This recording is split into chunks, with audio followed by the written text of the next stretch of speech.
ফেসবুকে অনেক নতুন বন্ধুর সঙ্গে আলাপ। প্রথম আলাপে অনেক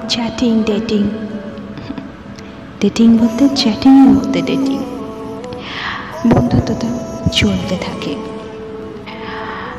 বেশ কিছুদিন যাওয়ার পর নোটিফিকেশনে দেখা যায় কন্টিনিউ যে আমাদের মধ্যে ফ্রেন্ডশিপ আছে সেটা বোঝা যাচ্ছে। কিন্তু এইভাবে যখন একের পর এক দিন চলতে থাকে, হঠাৎ করে চ্যাটিংটা কমতে থাকে। নতুন আরও বন্ধুর আগমন হয় এবং সেই পুরনো বন্ধু মানে যার সঙ্গে চ্যাটিং হতো সেটা গিয়ে থাকে তলানিতে।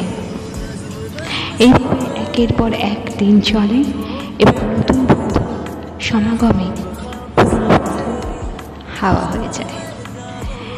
অনেকের সঙ্গে হয়তো খুব নিবিড় সম্পর্ক গড়ে ওঠে, কিন্তু এক সময় সে যেন আমাকে চেনেই না, বা আমি তাকে অচেনা করে দিয়েছি, কি অচেনা হয়ে গেছে।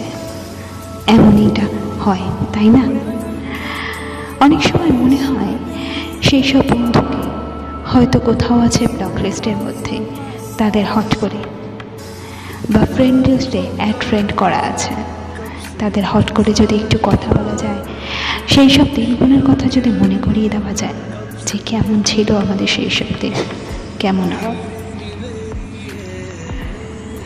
অ্যাকচুয়ালি ভার্চুয়ালিটিও একটা কথা বলে, তাই না? কাদের সঙ্গে এইরকম হয়? আশা করি অনেকের সঙ্গে। তো মিষ্টি মাধুর ছিলাম তোমাদের সঙ্গে। কেমন লাগছে জানাতে ভুলো না। ভালো লাগলে আমার ফেসবুকের পেজটা প্লিজ ফলো করে দিও, আর ইউটিউব থেকে দেখলে চ্যানেলটিকে subscribe and like comment share করতে ভুলো না প্লিজ। ধন্যবাদ।